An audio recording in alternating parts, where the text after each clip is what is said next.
Ay mga ka-goals, good morning. So ayun, ngayong umaga ay bagong gising tayo. Pero nakapagluto na ako ng almusal. So bali, ah nagluto ko yung asawa ko ng almusal kasi last day ng ano niya ngayon, trial for the work. So tingnan nyo naman, nakaluto na ako. Pero ang tagal niya pa. Alam niyo ginagawa? Pakita ko sa inyo. Babe, ano na? Bisa mo na. Ayan siya guys. Ano ba? Tagal niyang magbihis. Maruntang na to.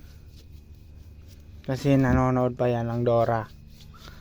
Di kaya. So, ayan guys.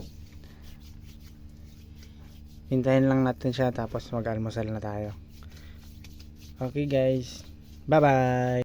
So, ayan na siya guys. Nag-almusal na siya. Tapos na siyang mag-kilay is life. Musta? Sarap. Sarap hindi. Sabi mo, sarap.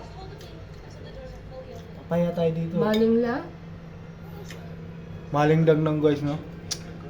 Nag-umpisa pa lang kasi kami, kaya, ayan, buhay OFW. Ayan, mga OFW, tipid-tipid muna sa una, tapos, save tayo hanggat pa rin mag-save. So, ayan lang, case for the OFW from Dubai. Goodbye, mga ka-goals.